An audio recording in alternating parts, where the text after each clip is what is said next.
राधे राधे मित्रों। कार्तिक महात्म्य का 14वां अध्याय। कार्तिक मास का आज लिखूं 14वां अध्याय। श्री हरि कृपा करें, श्रद्धा प्रेम बढ़ाएं। हे राजन, इस प्रकार उसको धर्म पूर्वक राज्य करते देखकर देवता शुभ हो गए। उन्होंने देवाधिदेव भगवान शंकर का मन में स्मरण करना प्रारंभ कर दिया और कितने ही प्रकार से उनकी स्तुति की।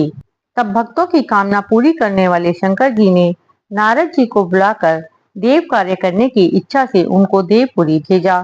शंकर भक्त नारद भगवान शंकर की आज्ञा से देवपुरी में गए। इंद्र आदि सभी देवता व्याकुल हो शीघ्रता से उठकर श्री नारद जी की स्तुति करने लगे। उत्कंठा भरी दृष्टि से सबने नारद जी की ओर देखा। अपने सब दुखों को कहकर उन्हें नाश करने की प्रार्थना की। तब नारद जी ने कहा, मैं सब कुछ जानता हूँ, इसलिए अब मैं दैत्यराज जलंधर के पास जा रहा हूँ। ऐसा कह देवताओं को आश्वासन देकर श्री नारद जी जलंधर की सभा में आए। जलंधर ने नारद जी के चरणों की पूजा कर हंसते हुए कहा, हे ब्राह्मण, कहिए आप कहाँ से आ रहे हैं और कहाँ कहाँ पर आपने क्या क्या देखा, यहाँ कैसे आए हो? मेरे योग्य जो सेवा है उसके लिए मुझे आज्ञा दीजिए। जलंधर के इस प्रकार के वचन सुनकर नारद जी प्रसन्न होकर बोले, हे दानवराज महाबुद्धिमान जलंधर, तुम धन्य हो, क्योंकि इस समय सब रत्नों के उपभोक्ता एक तुम ही हो। हे दैत्य श्रेष्ठ, अब आप मेरे आगमन का कारण सुनिए, जिसके लिए मैं आज यहाँ आया हूँ।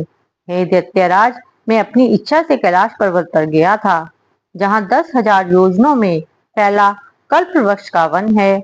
वहां पर मैंने सैकड़ों कामधेनुओं को घूमते हुए देखा तथा यह भी देखा कि वह मन चिंतामणि से प्रकाशित परम दिव्य, अद्भुत और सब स्वर्णमय है। मैंने वहां पार्वती के साथ स्थित शंकर जी को भी देखा, जो सर्वांग सुंदर, गौर वर्ण, त्रिनेत्र और मस्तक पर चंद्रमा धारण किए हुए हैं। यह देखकर मुझे बड़ा आश्चर्य हुआ कि इनके समान समृद्धिशाली त्रिलोक में कोई है या नहीं। हे दैत्येंद्र, उसी समय मुझे तुम्हारी भी समृद्धि का स्मरण हो आया और उसे देखने की इच्छा से तुम्हारे पास आया हूँ। यह सुन जलंधर को बहुत खुशी हुई। उसने नारद जी को अपनी सब समृद्धि दिखला दी। उसे देखकर देवताओं का कार्य करने के इच्छुक शिव प्रेरित नारद ने जलंधर की बड़ी प्रशंसा की और कहा, निश्चय ही तुम त्रिलोकपति होने के योग्य हो। तुम्हारे लिए ऐसा होना कोई विचित्र बात नहीं है। मैं देखता हूँ कि तुम्हारे पास सब कुछ है, किसी बात की कमी नहीं है। एरावत, उच्च श्रवा घोड़ा, कल्प वृक्ष और कुबेर की निधि तुम्हारे पास है। मणियों और रत्नों के ढेर भी तुम्हारे पास लगे हुए हैं। ब्रह्मा जी का हंस युक्त विमान भी तुम्हारे पास है और धूलोक, पाताल और पृथ्वी पर जितने भी रत्न आदि हैं, वे सब तुम्हारे ही तो हैं। मैं तुम्हारे इस प्रकार के रत्न ऐश्वर्य को देखकर बड़ा प्रसन्न हूँ, परंतु तुम्हारे पास कोई स्त्री रत्न नहीं है, इसलिए तुम्हारा यह सब कुछ ऐश्वर्य फीका है।